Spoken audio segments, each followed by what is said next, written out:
श्रीगणेशाय नमः। अथ श्री हनुमत् कवचम्। गन्धमादनशैलस्य पुण्यस्योपरि संस्थितां सुखासीनं ब्रह्मपुत्रं वसिष्ठमिष्टुमिच्छति। वाल्खिल्यादयो देवा सदेवौघा महर्षयः आभ्यागम्य वसिष्ठं तं नमस्कृत्य यथाक्रमं पूजिता ऋषयः सर्वे तमूचुः प्रियपूर्वकं। हे ब्रह्मण्याचितोऽस्माकं तमेवार्थं शुभप्रदम्। अस्मिन् पूर्वं हनुमते विक्रमं जगदुत्तमं त्वामृते कः समर्थोऽत्र हनुमत्कवचं शुभं। विख्यातानि सहस्राणि नामानि विविधानि च कवचं रामचन्द्रो वै अजपत् परमादरात्। एवं ब्रह्मात्मजं ब्रह्मन् नेतावत् कथयस्व नः। कानि नामानि किं छन्दः को ऋषिः किं च देवता को मन्त्रः केन दिग्बन्धः को विधिः किं फलं शुभम्।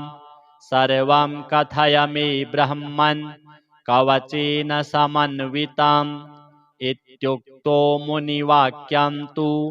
सावधानेन सर्वतः श्रुत्वा वचो वसिष्ठस्तु विस्मितः परमो ऋषिः। भवन्त एव सर्वज्ञास्त्रिकालज्ञा जगत्त्रये मदनुग्रह एवैष यां ब्रूहि परमर्षयः। एतत् प्रश्नं महापुण्यं रहस्यं परमाद्भुतं कथयामि मुनिश्रेष्ठ तत्पृष्टोऽहं शेषतः। शृणुध्वं हि यथा पूर्वं सुविस्तरात्। वसिष्ठ उवाच हरिः ओं विनियोगः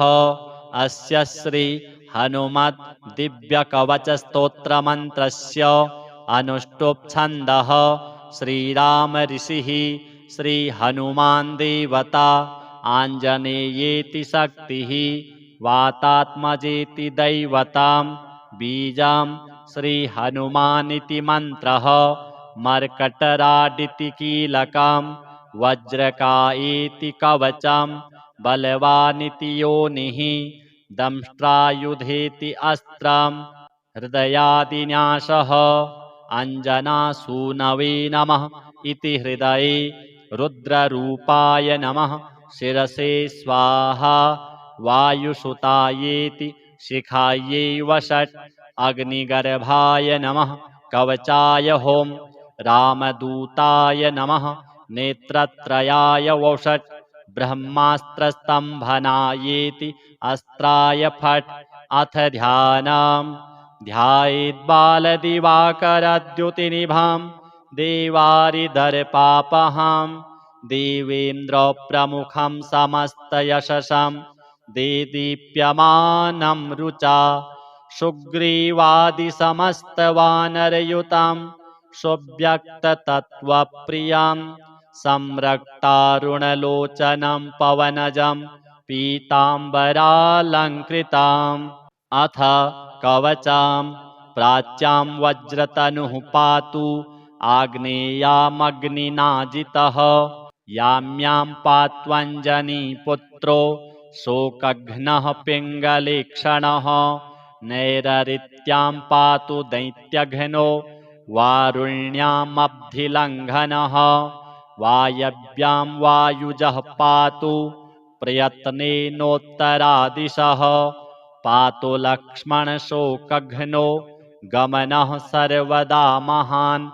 ऐशान्यामीशं पातु पातु यत्नेन नान्यथा। ऊर्ध्वमूर्धात्मनः पातु अधः पातालसाधकः। मन्त्रः ॐ श्रीहनुमते महापराक्रमाय सर्वकार्याणि इमानि मम साधय ह्रूं ह्रूं फट् स्वाहा त्रिशिरोघ्नः शिरः पातु भालं भालेक्षणः प्रभुः कर्णौ पात्विप्रकरणस्यास्तथाक्षिण्यक्षसंहरः हनुमान् मे हनूपातु नासिकाग्रमनासिजित् चतुर्वक्त्रहरो वक्त्रं पातु दन्तानि सर्वदा शूलदंष्ट्राजितः पातु जिह्वायां दैत्यजिह्वः भुजौ भुजायुधः पातु स्कन्धौ मे सन्धिकारकः अङ्गुलिः पातु रामस्य वर्णाङ्गुलीयधारकः नखान्नखायुधः पातु कङ्किनी भञ्जतस्तनौ वक्षः पात्वश्मवक्षघ्नो महोदरहरोदरं केसरीनन्दनो मध्यं पातु पूर्वं प्रयत्नतः नाभिं पातु सदा पद्म नाभश्च निजशक्तिमान् पृष्ठं पातु रणे पृष्ठं नादेयः सर्वदा हितः गुदं रक्तगुदः पातु गुह्यां गुह्यस्त्वलिङ्गकः ऊरू पात्वहितस्योरु भञ्जनो ग्रामसत्वरः स्थूलं जङ्घाख्यसंहारः पातु मे जङ्घयोर्द्वयोः दैत्यानां शीर्षविन्यस्त पादः पात्वनिसम्पदौ यत्नेन सर्वकर्माणि मर्मज्ञः पातु सर्वदा रक्तरोमाह्वयध्वंसि रोमकूपानि पातु मे अहनि पात्वहितावध्यः रात्रौ रात्रिजयाधिकः सन्ध्यां सन्धानकारण्यां रामायानीय दत्तवान् सङ्ग्रामे तु महामोहान् सर्वदा सर्वतो जय जले ग्रहहरः पातु वने लङ्कावनान्तकृत् स्थले भीमाग्रजः पातु गिरौ गिरिवनेश्वरः सङ्ग्रामे बलवान् पातु अग्नौ लङ्काविदाहकः गृहे मां पातु सर्वत्र कदलीवनमन्दिरः हनुमत्कवचं यस्तु पठेद् विद्वान् विचक्षणः तत्फलं पुरतः सर्वं वक्ष्यामीह मुनीश्वर श्रीहनुमद्देवार्पणमस्तु गन्धमादनशैलस्य पुण्यस्योपरि संस्थितां सुखासीनं ब्रह्मपुत्रं वसिष्ठमिष्टुमिच्छति वाल्खिल्यादयो देवा सदेवौघा महर्षयः आभ्यागम्य वसिष्ठं तं नमस्कृत्य यथाक्रमं पूजिता ऋषयः सर्वे तमूचुः प्रियपूर्वकं हे ब्रह्मण्याचितोऽस्माकं तमेवार्थं शुभप्रदम् अस्मिन् पूर्वं हनुमते विक्रमं जगदुत्तमं त्वामृते कः समर्थोऽत्र हनुमत्कवचं शुभं विख्यातानि सहस्राणि नामानि विविधानि च कवचं रामचन्द्रो वै अजपत्परमादरात् एवं ब्रह्मात्मजं ब्रह्मन् नेतावत् कथयस्व नः कानि नामानि किं छन्दः को ऋषिः किं च देवता को मन्त्रः केन दिग्बन्धः को विधिः किं फलं शुभं सर्वं कथय मे ब्रह्मन् कवचेन समन्वितम् इत्युक्तो मुनिवाक्यं तु सावधानेन सर्वतः श्रुत्वा वचो वसिष्ठस्तु विस्मितः परमो ऋषिः भवन्त एव सर्वज्ञास्त्रिकालज्ञा जगत्त्रये मदनुग्रह एवैष यां ब्रूहि परमर्षयः एतत् प्रश्नं महापुण्यं रहस्यं परमाद्भुतं कथयामि मुनिश्रेष्ठ तत्पृष्टोऽहं शेषतः शृणुध्वं हि यथा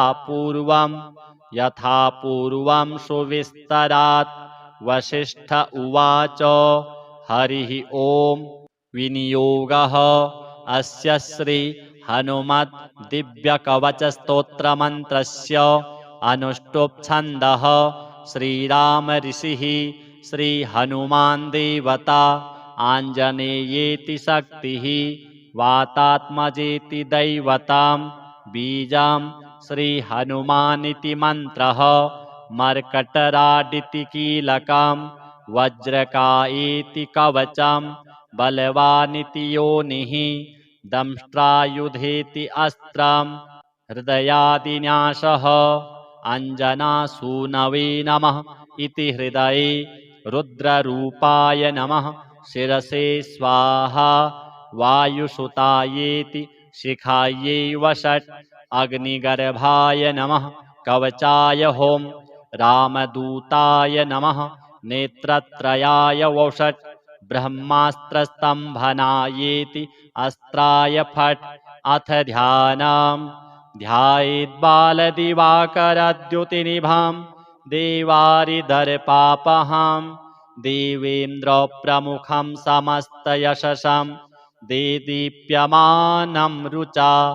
सुग्रीवादिसमस्तवानरयुतं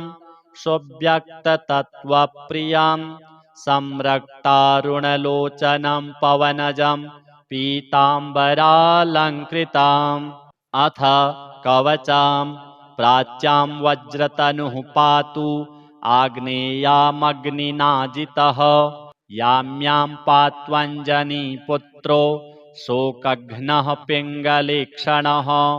नैररित्यां पातु दैत्यघ्नो वारुण्यामब्धिलङ्घनः वायव्यां वायुजः पातु प्रयत्नेनोत्तरादिशः पातु लक्ष्मणशोकघ्नो गमनः सर्वदा महान् ऐशान्यामीशं पातु यत्नेन नान्यथा ऊर्ध्वमूर्धात्मनः पातु अधः पातालसाधकः मन्त्रः ॐ श्रीहनुमते महापराक्रमाय सर्वकार्याणि इमानि मम साधय ह्रूं ह्रूं फट् स्वाहा त्रिशिरोघ्नः शिरः पातु भालं भालेक्षणः प्रभुः कर्णौ पात्विप्रकरणस्यास्तथाक्षिण्यक्षसंहरः हनुमान्मे हनू पातु नासिकाग्रमनासिजित् चतुर्वक्त्रहरो वक्त्रं पातु दन्तानि सर्वदा शूलदंष्ट्राजितः पातु जिह्वायां दैत्यजिह्वः भुजौ भुजायुधः पातु स्कन्धौ मे सन्धिकारकः अङ्गुलिः पातु रामस्य वर्णाङ्गुलीयधारकः नखान्नखायुधः पातु कङ्किनी भञ्जतस्तनौ वक्षः पात्वश्मवक्षघ्नो महोदरहरोदरं केसरीनन्दनो मध्यं पातु पूर्वं प्रयत्नतः नाभिं पातु सदा पद्म नाभश्च निजशक्तिमान् पृष्ठं पातु रणे पृष्ठं नादेयः सर्वदा हितः गुदं रक्तगुदः पातु गुह्यां गुह्यस्त्वलिङ्गकः ऊरू पात्वहितस्योरु भञ्जनो ग्रामसत्वरः स्थूलं जङ्घाख्यसंहारः पातु मे जङ्घयोर्द्वयोः दैत्यानां शीर्षविन्यस्त पादः पात्वनिसम्पदौ यत्नेन सर्वकर्माणि मर्मज्ञः पातु सर्वदा रक्तरोमाह्वयध्वंसि रोमकूपानि पातु मे अहनिपात्वहितावध्यः रात्रौ रात्रिजयाधिकः सन्ध्यां सन्धानकारण्यां रामायानीय दत्तवान् सङ्ग्रामे तु महामोहान् सर्वदा सर्वतो जय जले ग्रहहरः पातु वने लङ्कावनान्तकृत् स्थले भीमाग्रजः पातु गिरौ गिरिवनेश्वरः सङ्ग्रामे बलवान् पातु अग्नौ लङ्काविदाहकः गृहे मां पातु सर्वत्र कदलीवनमन्दिरः हनुमत्कवचं यस्तु पठेद् विद्वान् विचक्षणः तत्फलं पुरतः सर्वं वक्ष्यामीह मुनीश्वर श्रीहनुमद्देवार्पणमस्तु। गन्धमादनशैलस्य पुण्यस्योपरि संस्थितां सुखासीनं ब्रह्मपुत्रं वसिष्ठमिष्टुमिच्छति वाल्खिल्यादयो देवा सदेवौघा महर्षयः आभ्यागम्य वसिष्ठं तं नमस्कृत्य यथाक्रमं पूजिता ऋषयः सर्वे तमूचुः प्रियपूर्वकं हे ब्रह्मण्याचितोऽस्माकं तमेवार्थं शुभप्रदम् अस्मिन् पूर्वं हनुमते विक्रमं जगदुत्तमं त्वामृते कः समर्थोऽत्र हनुमत्कवचं शुभं विख्यातानि सहस्राणि नामानि विविधानि च कवचं रामचन्द्रो वै अजपत् परमादरात् एवं ब्रह्मात्मजं ब्रह्मन् नेतावत् कथयस्व नः कानि नामानि किं छन्दः को ऋषिः किं च देवता को मन्त्रः केन दिग्बन्धः को विधिः किं फलं शुभं सर्वं कथय मे ब्रह्मन् कवचेन समन्वितम् इत्युक्तो मुनिवाक्यं तु सावधानेन सर्वतः श्रुत्वा वचो वसिष्ठस्तु विस्मितः परमो ऋषिः भवन्त एव सर्वज्ञास्त्रिकालज्ञा जगत्त्रये मदनुग्रह एवैष यां ब्रूहि परमर्षयः एतत् प्रश्नं महापुण्यं रहस्यं परमाद्भुतं कथयामि मुनिश्रेष्ठ तत्पृष्टोऽहं शेषतः शृणुध्वं हि यथा पूर्वं सुविस्तरात् वसिष्ठ उवाच हरिः ओं विनियोगः अस्य श्री हनुमत् दिव्यकवचस्तोत्रमन्त्रस्य अनुष्टुप् छन्दः श्रीराम ऋषिः श्रीहनुमान् देवता आञ्जनेयेति शक्तिः वातात्मजेति दैवतां बीजं श्रीहनुमानिति मन्त्रः मर्कटराडिति कीलकं वज्रकायेति कवचं बलवानिति योनिः दंष्ट्रायुधेति अस्त्रं हृदयादिन्यासः अञ्जनासूनवे नमः इति हृदये रुद्ररूपाय नमः शिरसे स्वाहा वायुसुतायेति शिखायै वषट् अग्निगर्भाय नमः कवचाय होम रामदूताय नमः नेत्रत्रयाय वषट् ब्रह्मास्त्रस्तम्भनायेति अस्त्राय फट् अथ ध्यानं ध्यायेद्बालदिवाकरद्युतिनिभां देवारिदर्पापहां देवेन्द्रप्रमुखं समस्तयशसं देदीप्यमानं रुचा सुग्रीवादिसमस्तवानरयुतं सुव्यक्ततत्त्वप्रियं संरक्तारुणलोचनं पवनजं पीताम्बरालङ्कृताम् अथ कवचां प्राच्यां वज्रतनुः पातु आग्नेयामग्निनाजितः याम्यां पात्वञ्जनीपुत्रो शोकघ्नः पिङ्गलीक्षणः नैररित्यां पातु दैत्यघ्नो वारुण्यामब्धिलङ्घनः वायव्यां वायुजः पातु प्रयत्नेनोत्तरादिशः पातु लक्ष्मणशोकघ्नो गमनः सर्वदा महान् ऐशान्यामीशशं पातु पातु यत्नेन नान्यथा ऊर्ध्वमूर्धात्मनः पातु अधः पातालसाधकः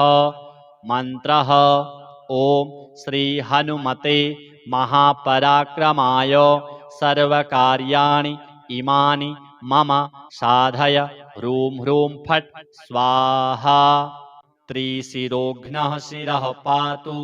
भालं भालेक्षणः प्रभुः कर्णौ पात्विप्रकरणस्यास्तथाक्षिण्यक्षसंहरः हनुमान् मे हनूपातु नासिकाग्रमनासिजित् चतुर्वक्त्रहरो वक्त्रं पातु दन्तानि सर्वदा शूलदंष्ट्राजितः पातु जिह्वायां दैत्यजिह्वः भुजौ भुजायुधः पातु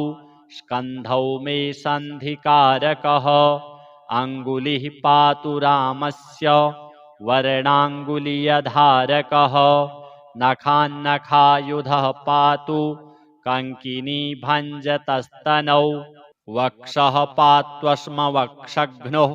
महोदरहरोदरं केसरीनन्दनो मध्यं पातु पूर्वं प्रयत्नतः नाभिं पातु सदा पद्म नाभश्च निजशक्तिमान् पृष्ठं पातु रणे पृष्ठं नादेयः सर्वदा हितः गुदं रक्तगुदः पातु गुह्यं गुह्यस्त्वलिङ्गकः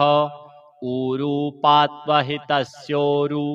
भञ्जनो ग्रामसत्वरः स्थूलं जङ्घाख्यसंहारः पातु मे जङ्घयोर्द्वयोः दैत्यानां शीर्षविन्यस्त पादः पात्वनिसम्पदौ यत्नेन सर्वकर्माणि मर्मज्ञः पातु सर्वदा रक्तरोमाह्वयध्वंसि रोमकूपानि पातु मे अहनिपात्वहितावध्यः रात्रौ रात्रिजयाधिकः सन्ध्यां सन्धानकारण्यां रामायानीय दत्तवान् सङ्ग्रामे तु महामोहान् सर्वदा सर्वतो जय जले ग्रहहरः पातु वने लङ्कावनान्तकृत् स्थले भीमाग्रजः पातु गिरौ गिरिवनेश्वरः सङ्ग्रामे बलवान् पातु अग्नौ लङ्काविदाहकः गृहे मां पातु सर्वत्र कदलीवनमन्दिरः हनुमत्कवचं यस्तु पठेद् विद्वान् विचक्षणः तत्फलं पुरतः सर्वं वक्ष्यामीह मुनीश्वर श्रीहनुमद्देवार्पणमस्तु गन्धमादनशैलस्य पुण्यस्योपरि संस्थितां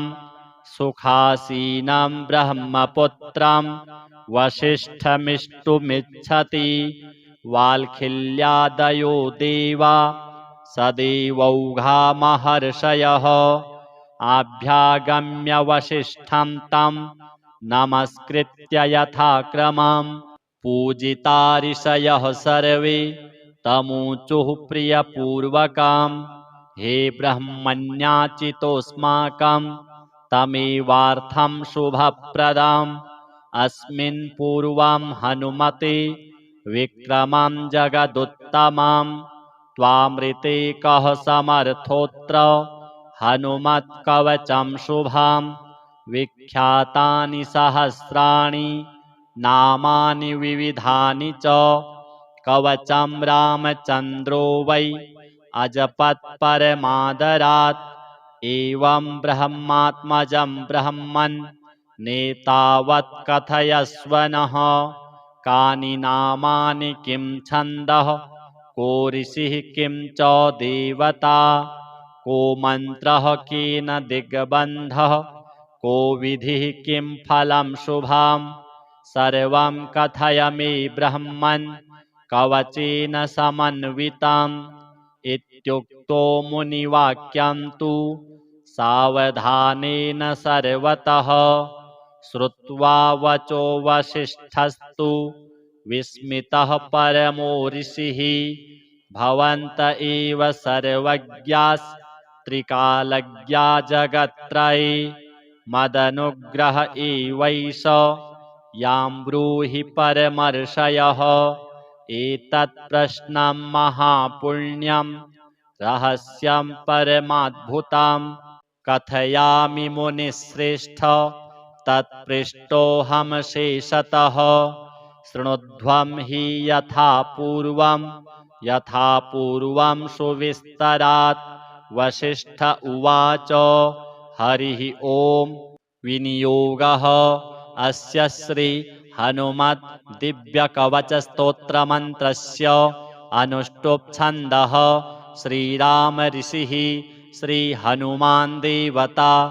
आञ्जनेयेति शक्तिः वातात्मजेति दैवतां बीजं श्रीहनुमानिति मन्त्रः मर्कटराडिति कीलकं वज्रकायेति कवचं बलवानिति योनिः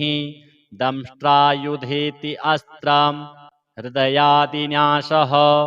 अञ्जनासूनवे नमः इति हृदये रुद्ररूपाय नमः शिरसे स्वाहा वायुसुतायेति शिखायै वषट् अग्निगर्भाय नमः कवचाय होम रामदूताय नमः नेत्रत्रयाय वषट् ब्रह्मास्त्रस्तम्भनायेति अस्त्राय फट् अथ ध्यानम् ध्यायेद्बालदिवाकरद्युतिनिभां देवारिदर्पापहां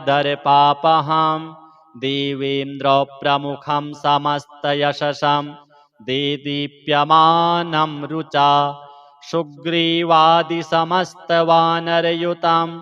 सुव्यक्ततत्त्वप्रियं संरक्तारुणलोचनं पवनजं पीताम्बरालङ्कृताम् अथ कवचां प्राच्यां वज्रतनुः पातु आग्नेयामग्निनाजितः याम्यां पात्वञ्जनीपुत्रो शोकघ्नः पिङ्गलेक्षणः नैररित्यां पातु दैत्यघ्नो वारुण्यामब्धिलङ्घनः वायव्यां वायुजः पातु प्रयत्नेनोत्तरादिशः पातु लक्ष्मणशोकघ्नो गमनः सर्वदा महान् ऐशान्यामीशं पातु पातु यत्नेन नान्यथा ऊर्ध्वमूर्धात्मनः पातु अधः पातालसाधकः मन्त्रः ॐ श्रीहनुमते महापराक्रमाय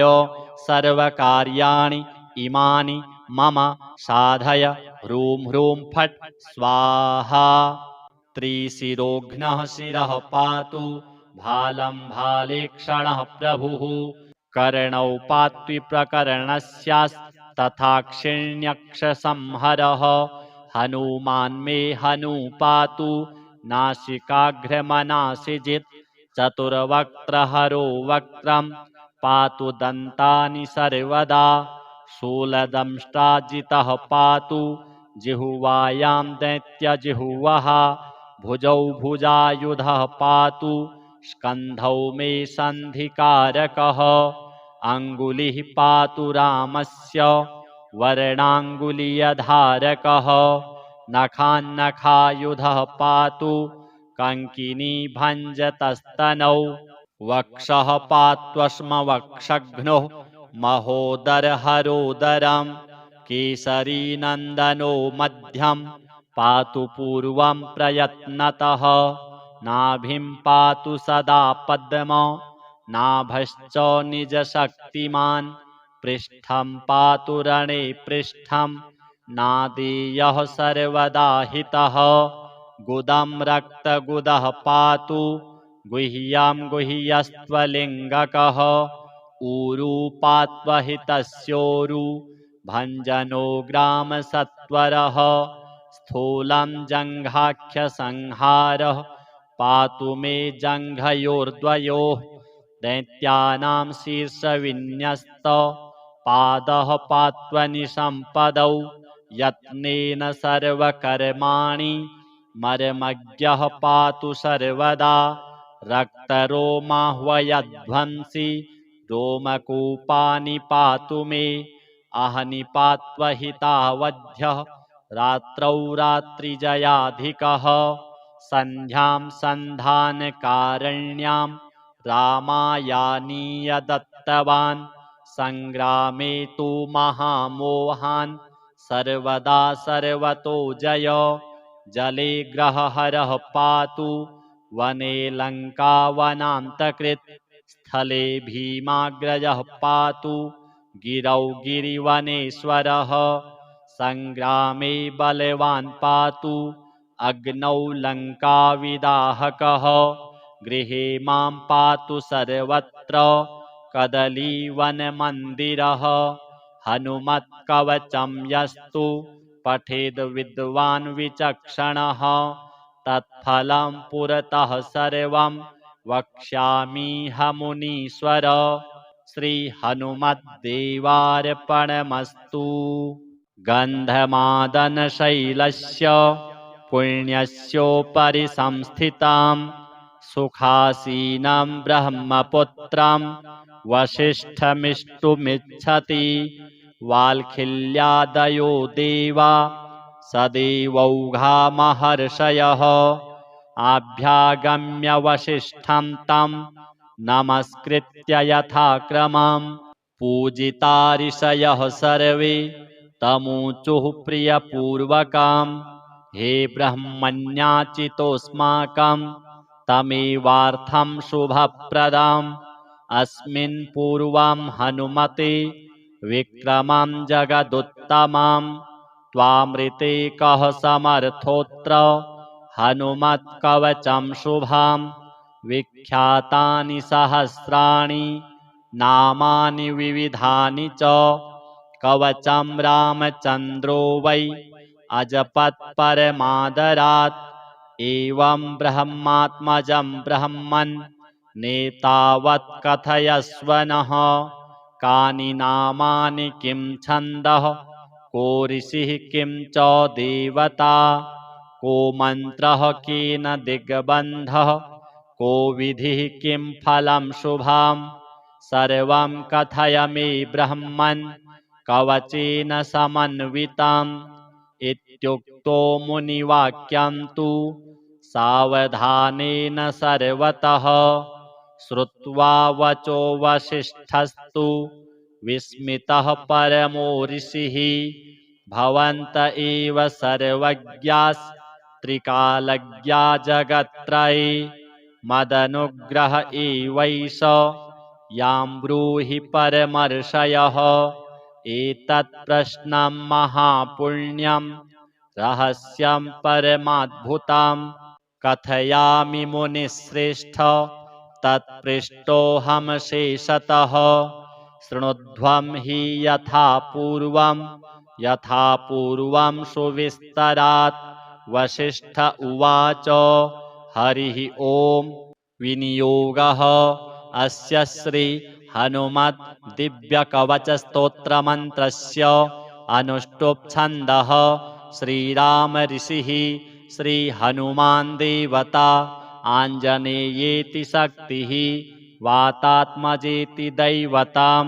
बीजं श्रीहनुमानिति मन्त्रः मर्कटराडिति कीलकं वज्रकायेति कवचं बलवानिति योनिः दंष्ट्रायुधेति अस्त्रं हृदयादिन्यासः अञ्जनासूनवे नमः इति हृदये रुद्ररूपाय नमः शिरसे स्वाहा वायुसुतायेति शिखायै वषट् अग्निगर्भाय नमः कवचाय हों रामदूताय नमः नेत्रत्रयाय वौषट् ब्रह्मास्त्रस्तम्भनायेति अस्त्राय फट् अथ ध्यानम्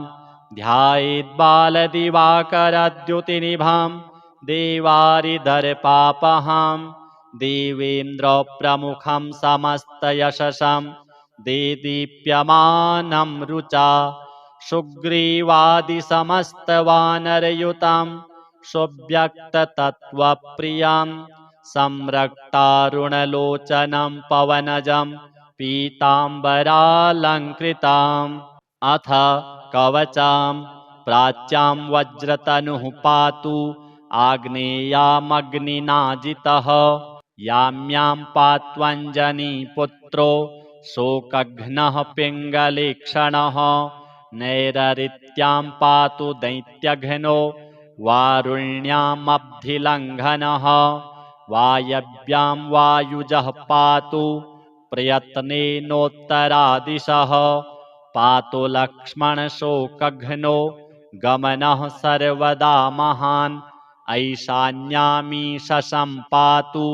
पातु यत्नेन नान्यथा ऊर्ध्वमूर्धात्मनः पातु अधः पातालसाधकः मन्त्रः ॐ श्रीहनुमते महापराक्रमाय सर्वकार्याणि इमानि मम साधय ह्रूं ह्रूं फट् स्वाहा त्रिशिरोघ्नः शिरः पातु भालं भालेक्षणः प्रभुः कर्णौ पात्विप्रकरणस्यास्तथाक्षिण्यक्षसंहरः हनुमान् मे हनू पातु नासिकाग्रमनासिजित् चतुर्वक्त्रहरो वक्त्रं पातु दन्तानि सर्वदा शूलदंष्ट्राजितः पातु जिह्वायां दैत्यजिह्वः भुजौ भुजायुधः पातु स्कन्धौ मे सन्धिकारकः अङ्गुलिः पातु रामस्य वर्णाङ्गुलीयधारकः नखान्नखायुधः पातु कङ्किनी भञ्जतस्तनौ वक्षः पात्वश्मवक्षघ्नो महोदरहरोदरं केसरीनन्दनो मध्यं पातु पूर्वं प्रयत्नतः नाभिं पातु सदा पद्म नाभश्च निजशक्तिमान् पृष्ठं पातु रणे पृष्ठं नादेयः सर्वदा हितः गुदं रक्तगुदः पातु गुह्यं गुह्यस्त्वलिङ्गकः ऊरू पात्वहितस्योरु भञ्जनो ग्रामसत्वरः स्थूलं जङ्घाख्यसंहारः पातु मे जङ्घयोर्द्वयोः दैत्यानां शीर्षविन्यस्त पादः पात्वनिसम्पदौ यत्नेन सर्वकर्माणि मर्मज्ञः पातु सर्वदा रक्तरोमाह्वयध्वंसि रोमकूपानि पातु मे अहनिपात्वहितावध्यः रात्रौ रात्रिजयाधिकः सन्ध्यां सन्धानकारण्यां रामायानीय दत्तवान् सङ्ग्रामे तु महामोहान् सर्वदा सर्वतो जय जले ग्रहहरः पातु वने लङ्कावनान्तकृत् स्थले भीमाग्रजः पातु गिरौ गिरिवनेश्वरः सङ्ग्रामे बलवान् पातु अग्नौ लङ्काविदाहकः गृहे मां पातु सर्वत्र कदलीवनमन्दिरः हनुमत्कवचं यस्तु पठेद् विद्वान् विचक्षणः तत्फलं पुरतः सर्वं वक्ष्यामीह मुनीश्वर श्रीहनुमद्देवार्पणमस्तु।